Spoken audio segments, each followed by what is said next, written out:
Hey everybody, Seth V here, coming at you from the KnifeCenter with my good buddy David C. Anderson. Also coming at you from the KnifeCenter.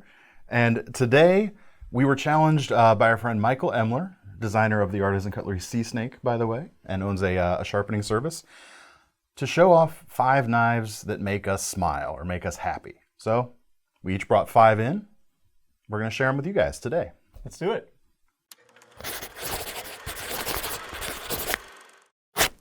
All right, so I think as knife enthusiasts, knives are so much more than just a tool or just a knife. You know, we have our like little emotional attachments to these things, right, wrong, or indifferent. That's just kind of the deal. Yeah.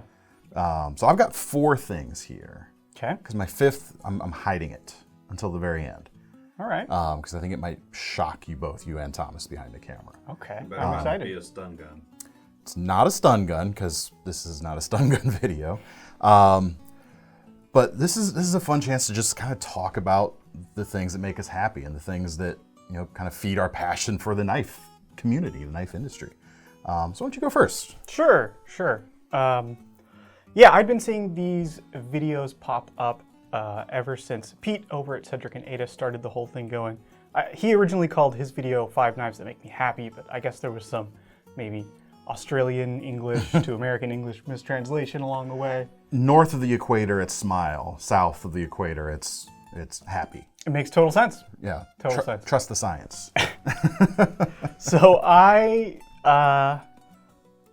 had sort of been thinking about this question already, and I have to admit, my mind immediately went to this knife here. This is the Mora knife Eldris, and this little blade is just, how do I put this? This is always exactly what I need. This, do you have a stuff drawer? Oh, sure. Who doesn't? Who doesn't? Everyone has a stuff drawer. And in my stuff drawer, this knife lives.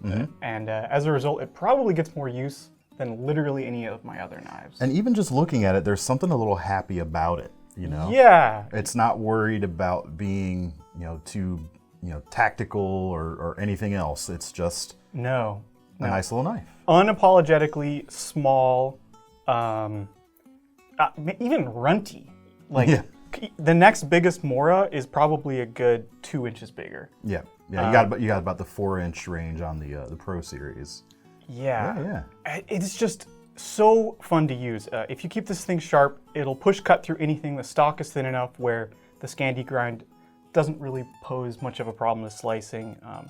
Obviously, it's not a food prep knife with a size like this, but the other like little brilliant thing about this knife is because of how short it is, you can't break it. Like, you can't get it. I don't want to, you know. Someone will. I don't want to challenge the audience to do that, but I'm just saying it's too short to get enough leverage to really damage this with under your own power. I've done things to this knife that would make other knives blush.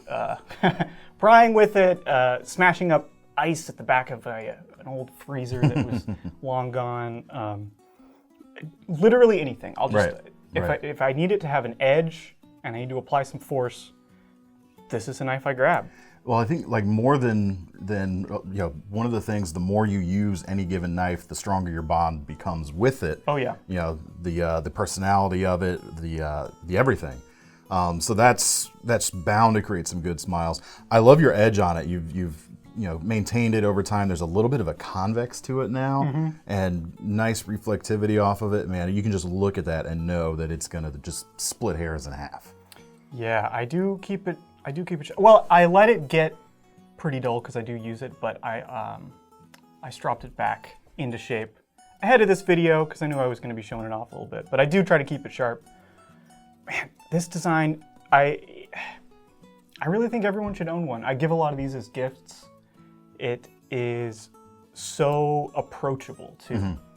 This is a knife you can hand almost anybody, and they will smile. Like just wrapping your hand around it. It's so small, but it feels so confident. It's not a small grip, despite it being small. Yeah, very cool knife. Very cool Mazda knife. Miata of knives. The Mazda Miata of knives, yeah. One could say that, but should one? I will. Yeah, just so much cleverness here. Mora has been making knives for like literally hundreds of years. Right. Maybe not hundreds. Yeah, maybe not multiple hundreds, but well over In fact, a single hundred anyway. they're at 130 because they just released their 130 That is true. anniversary That is knife. correct. Many decades, in fact. I also went with a Scandi ground blade for my first one. I had a hard time picking these out, honestly. Because, I mean, we've shown, we did a Knife AQ video where I showed off some of the high points of my collection, and all of those have revolved around some kind of story of people I've met. So those are all knives that make me smile already. We'll make sure to leave a link to that. So I did duplicate one thing here, but I wanted to show some things that were a little bit different than that video. So for my picks, I stuck with things that were gifts. Okay. Because I tell this story about my first blade show and how it related to my second blade show that I ever attended. The first blade show was all about the knives. The second blade show, there were knives there, but it was all about the people.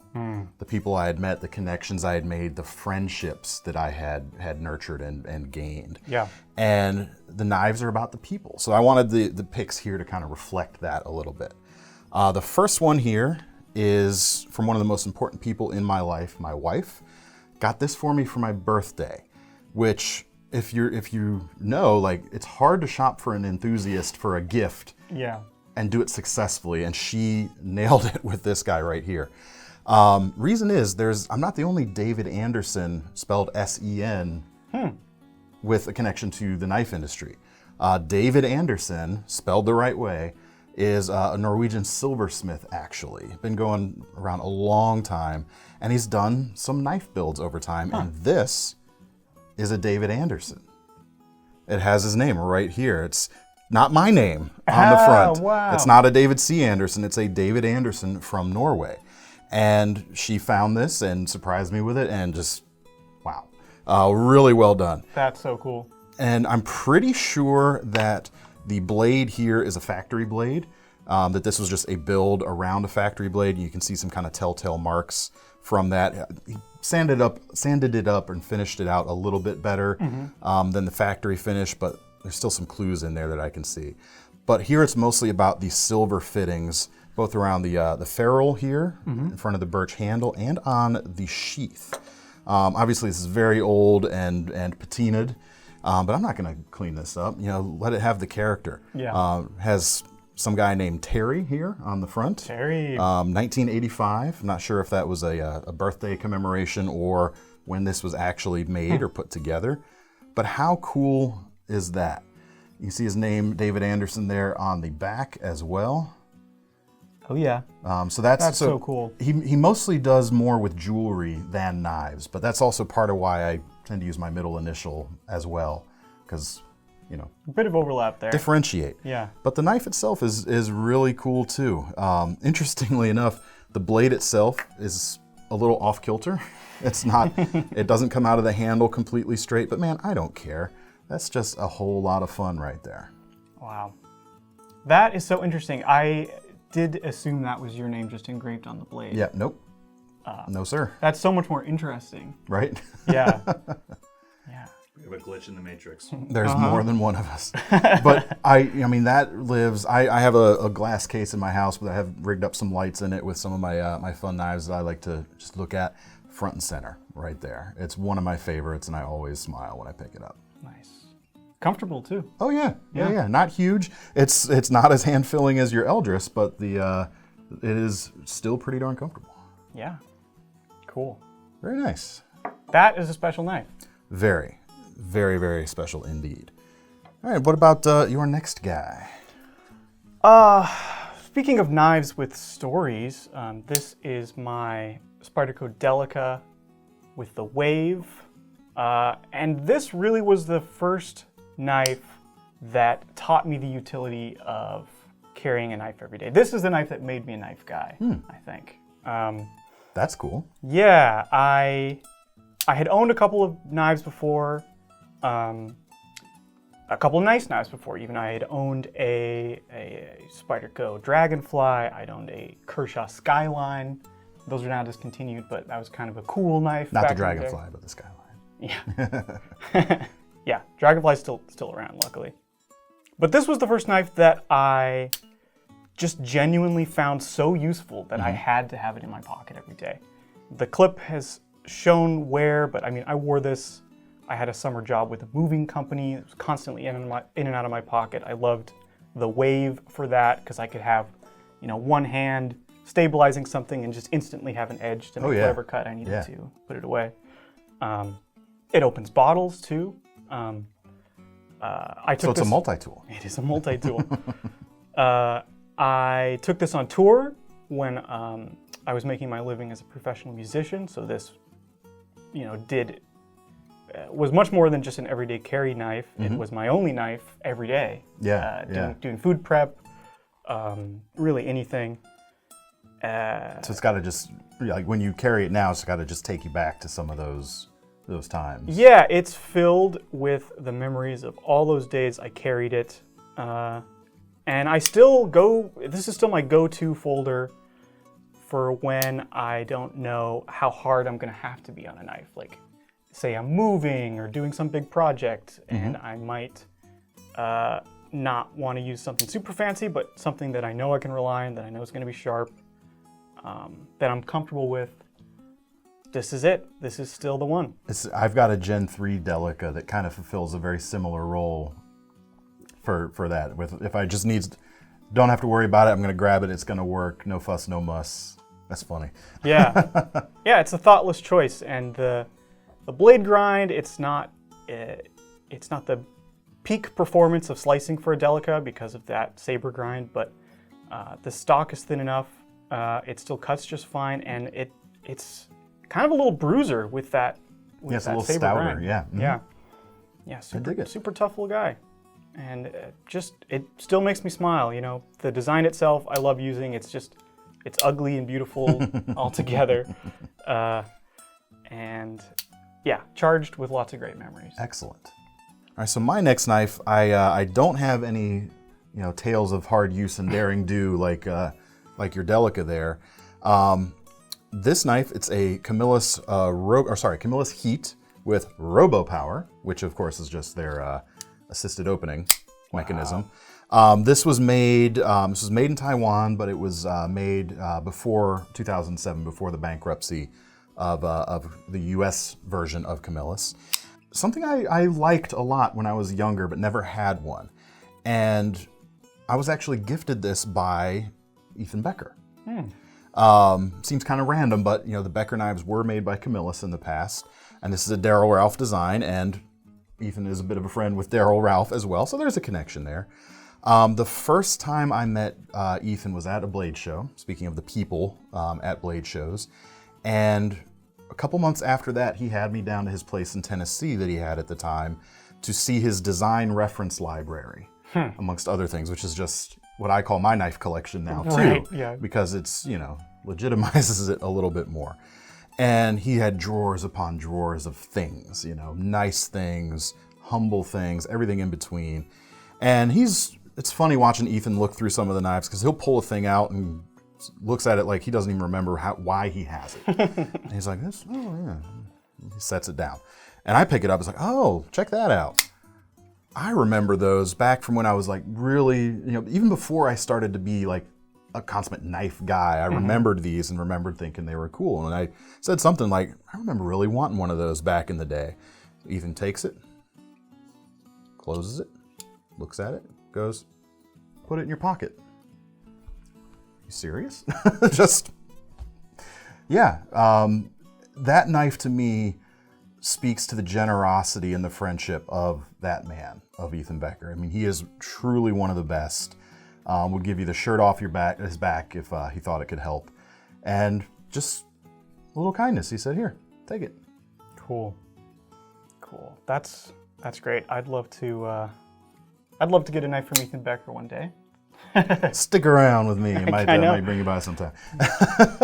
I mean, he's such a generous individual. It's still a cool knife. I mean, the spring assist, all these years later, still works great. Yeah. It's Aus-8 steel. It's nothing to sneeze at all. It's just not the type of thing I'm into carrying anymore. It's tipped down as opposed to tip up. I usually prefer tip up. But this shows a moment in time of the knife industry too. Yes, it really does. It really does. But look at that Robo Power. Robo Power. That is cool. It's almost like turbo in the 80s. Yeah. I like it. Maybe I should carry it because it's got a solid blade shape, good handle. Yeah, it's smooth. I love the nested liner lock. Yeah, the lock bar release there is pretty cool the way it wraps around the front. Makes it very easy to use when you're ready to use it. Yeah, sweet. Cool design. Yeah, man. All right, how about you? What's your next one? Next up is my one and only Sebenza. Hey. This is a Sebenza 21 large with the Doppler engraving. And this was a knife I bought myself when I got hired here at the KnifeCenter. Did you now? Yes. This still is my most expensive knife by far in my collection. And it was exactly what I wanted when I decided to take knives a step further, kind of as a real career. I co-founded the website Knife News. I no longer have anything to do with it. It's been sold, but that was a successful project. But it didn't exactly, well, it didn't make me a wealthy man. But it did allow me to meet lots of people in the industry, including the folks at KnifeCenter. Yeah, those connections are just always the coolest part to me, always. Yeah, and it got me a lot of experience writing about knives, thinking about knives. I did a ton of amazing interviews with knife makers and manufacturers. It was funny, a little bit of an aside, when Seth co-founded that website, was when I was writing for a website called The Truth About Knives. And at the time, when you guys sprang up, we were like, who do they think they are? And now look at us. Yeah. Now we're here together, yeah. No, it's great. It gave me so much experience getting to know the knife community, but very much from a distance. I had not even been to a major knife show. We were lucky to get hands-on with a knife after it was released, let alone before. So this really represents a pivotal moment for you and a nexus point in your life, in fact. Yeah, it does. It's, I decided to take the job to come out here and, what other than a Sebenza could I get at that moment? It's sort of the knife for people who really love knives and love spending a lot of money on them too. I've said before, like even today with so many, like fresher and newer designs out there, the Sebenza is a classic and it's never a bad place to put your money. Yeah. It really isn't. And I love yours too, because it's a plain Jane, but with a little something extra with that Doppler effect. I'm actually quite envious of this particular pattern.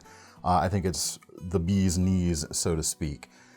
It's just a little something extra over the plain Jane versions, which I have one of. I enjoy it, but I like that very much.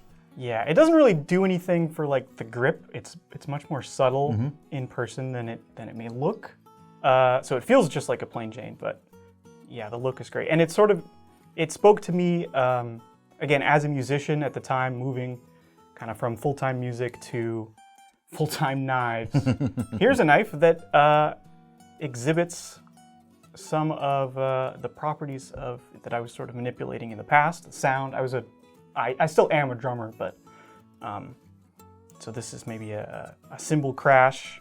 Oh yeah. I don't know, something like that. I like it. Yeah. I like it very much. My next knife actually has a KnifeCenter kind of connection for me as well. It is a very special MKM Flame right here.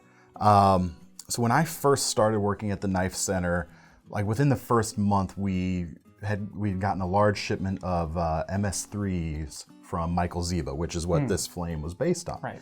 I remember very vividly those coming in. We were putting a promotion behind them.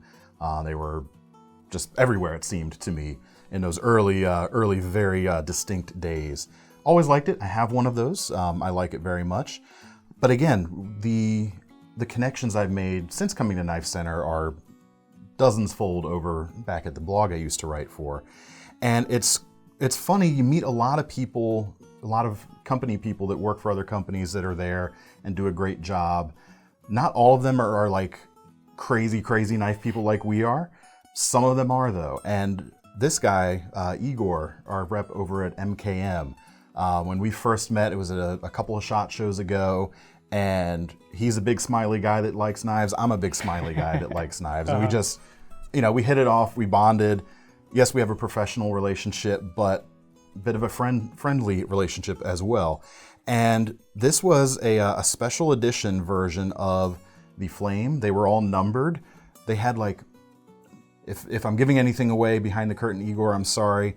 They had a couple of knife blades left over from the run. This one is marked 000. Oh. So he asked. Prequel. He said, "Hey," and I'm like, "Yes." Like, that is so cool. I mean, Damasteel blade, copper infused carbon fiber for the handles. You see it more off the side or the spine shot. The front looks almost like golden, like a golden laced ebony or something. It looks sort of wood-like in a way. Kind of cross-cut even? I'm not sure what's going on. Yeah, that's what I believe is going on because you see the flat side of the weave on the top there. Really cool gentleman's knife, really cool knife design. Represents some people I've met in the industry and kind of a turning point in my career, moving into knives full-time as well. It's really funny that we both had those placed where we could connect them like that. We did not plan that at all. Yeah, no, we just sat in here, each put our knives in a line and started talking. Yeah. If there's anything we do, it isn't planned. Just a really special knife. I pick that up and I see Igor's smiling face and think about my move into knives as well as a full-time venture. Nice. This knife is just gorgeous. It is. It really is. And it comes with one of the wooden cases that a lot of the MKM limited editions would come with magnets in it, so you can stand it up in that with held in a little cutout, held in place by the magnets.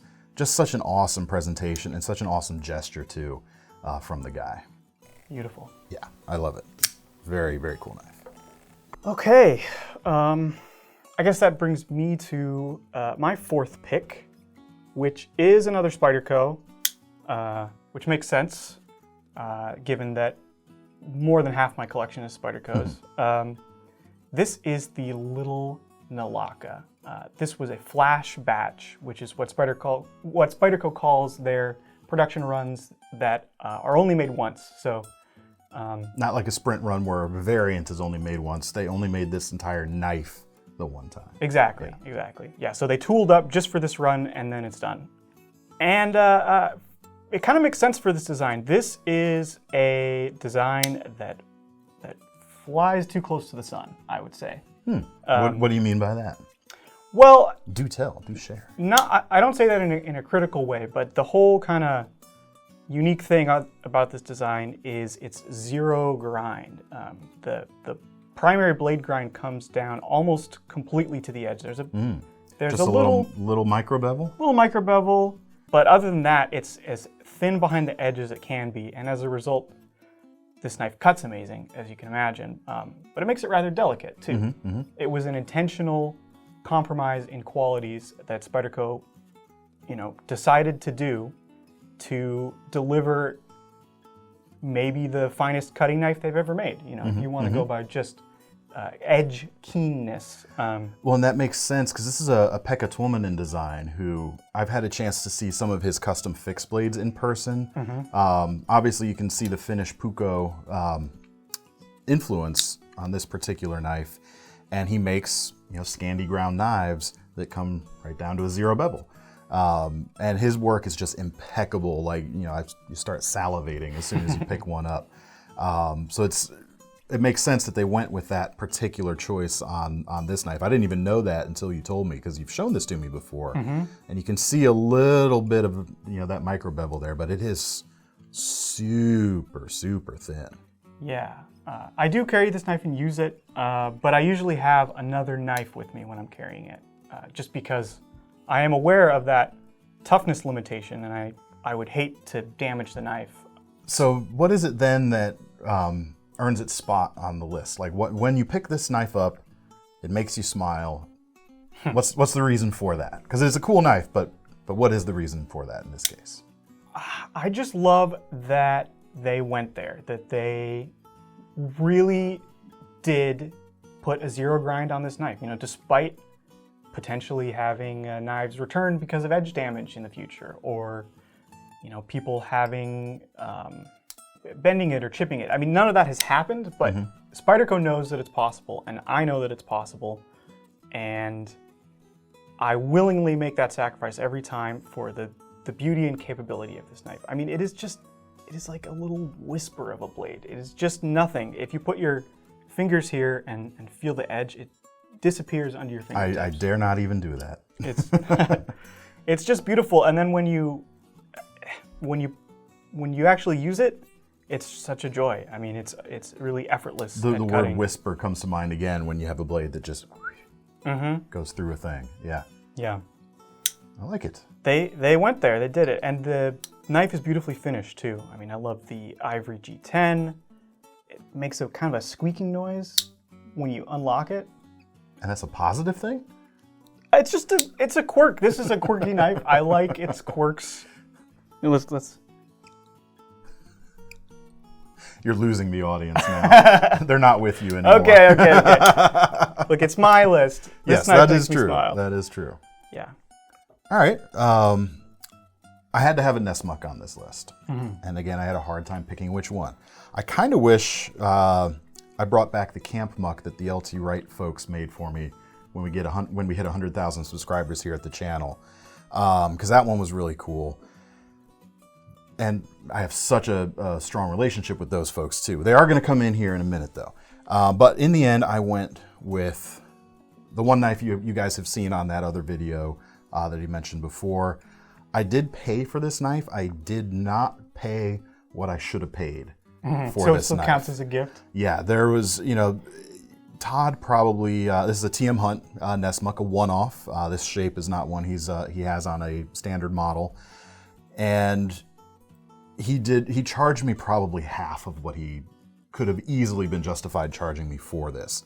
And he did that because it was extra work in there as a wedding present for my wife and I. We got our initials on the hearts there, on the back. And Todd is a guy that I met through Ethan Becker as well, met at one of his gatherings. And I just started having this idea of I wanted him to make me a Nesmuk. And I actually sketched this blade shape out with a rudimentary shape for a handle on it that wasn't even using the crown end of the antler there. And I said, could you run with this and just do something awesome?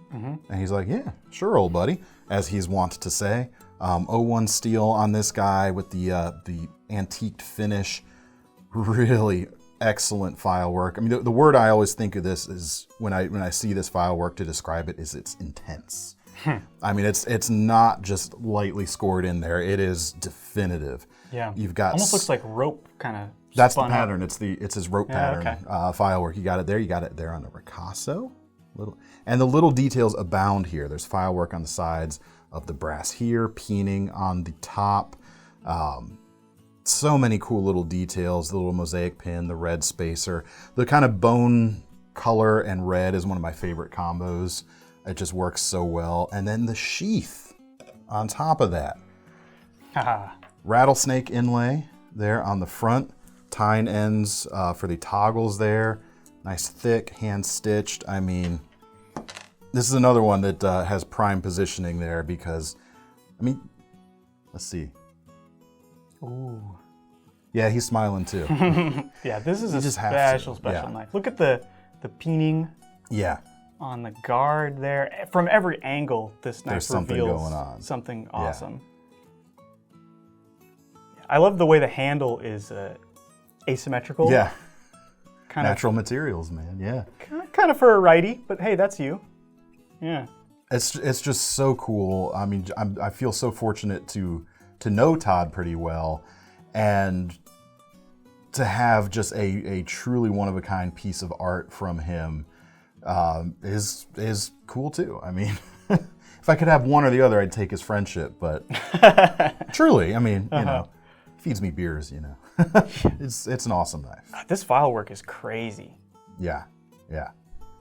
Wow. I've only carried it a handful of times. Mostly, it's kind of your barbecue knife.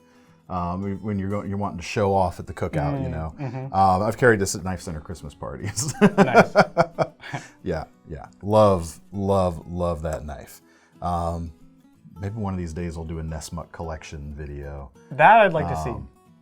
There's a lot of good stuff in there. A lot of good stuff in there. A lot of good stories as well. Number 5 for me, I guess we've reached the end of my list. And this is a knife I do not own. And I'm going to be very careful unboxing. Because this is a knife I selected because I really genuinely feel it's one of the most special knives ever made. Really anything from this brand achieves that status. This is, of course, a Rockstead folder. This is the Tei. I believe that's how it's pronounced. It's spelled T-E-I. I probably would have never had a chance to handle any of these knives in my life, except that I work at the KnifeCenter. Because I'm here, I get a chance to check stuff like this out. Yeah. Kind of every day. I mean, it's a Thursday. Here I am, handling a Rockstead. Shh, it's a Tuesday. It's a Tuesday. I love the company. I mean, their knives are above my pay grade. Quite. Yeah. This guy right here is This is $1,900. knocking on $2 grand right here. How about a truck for less? Yep. Yes, you did. Yep. But I just respect Rockstead so much for going there. Kind of like Spyderco in this little zero grind folder. The blade geometry on the Rockstead is really what separates them from everybody else. I mean, convexed, but right down to zero. Right down to zero and mirror polished. Yeah. Incredibly difficult to pull off and still get the crispness that they do of the finish and the symmetry of the blade grinds. I mean, yeah, like the crispness at the top of the grind for sure, but also the edge itself. You know, when it's hard enough to do a convex and have a perfectly lined up profile, but then to polish it to within an inch of its life as well is incredibly problematic from a production standpoint. Yeah, it's crazy what they do. I mean, the prices sort of speak for themselves. They spend a lot of time on every one of these knives, and they're all really immaculate. This is ray skin. This is an integral folder as well, isn't it? Or no, there is a line. No, it's not. It does look like it. The tolerances are so precise that these two pieces just mate seamlessly. Unless the light catches it just right, you don't even see it. And it's so beautifully Japanese too, like with the ray skin and the flowing lines and just the attention to detail. I don't see how you could grab one of these and not smile. Yeah, they are special knives. I agree. In fact, they don't get shown as much in videos because I'm worried about messing them up. Yeah, honestly. Quite honestly. I avoid unboxing these. But I probably should a little more often because we're one of the only dealers over here to carry them, and we should shout about that a little more because they are very special. Maybe one of these days. So for my final pick, if I were to go with a similar story there, a knife that I may have never encountered, but for the fact that I work here, it would be the Grant and Gavin Hawk Deadlock models. Oh, cool. Every time I pick one of those up, I grin, I smile. But I went the complete opposite direction here. Okay. First of all, because I said all of these knives here were gifts, and this one I wanted to be a little bit of a surprise. There's a connection here to my LT Wright family. One of the Pout House members, which is the LT Wright forum, gifted me this knife, but he did it to mess with me. Okay. But it doesn't matter because every time I pull this knife out, I smile. Wow, my eyes are melting a little bit. He thought he was messing with me, but joke's on him because it's amazing. This is an assisted opening knife that needs some more assistance. It's the only assisted opening knife I know of that I have to put some wrist action into. It is what even is it? It is the Dark Side Blades thing. Who knows where it came from? Completely hideous, but completely more. This is gonna sound funny, but more than anything else in my collection, I am guaranteed to smile if I pick this knife up. Oh, heavy too, of course. Oh, I mean, that's how you know it's high quality, is the weight. Wow. I mean, I don't even need to say anything about it. Can we get that one more time? Oh, It better that, yeah. a little better. Maybe the spring's warming Still up a needs little a little bit. assistance. There we go. Not really that practical of a shape. Yeah. The finish on this is just so wild. How do they get every color in here? You ask too many questions. Yeah, I will, I would never purchase this knife. I will never get rid of this knife. The pocket clip, oh, check this out. It's kind of bent up because it was designed for a flat handle, and it doesn't have a flat handle. You can push on it here and it does things. It's so messed up. Wow. But I mean, you can see it. You just can't help it. It's amazing. Yeah, that thing's put a smile on my face. Yeah, sure. even Seth. I mean, you're grinning more than anything else so far. Yeah. I think empirically we then have a winner. Sure. Sure. Yeah. Because this was a competition.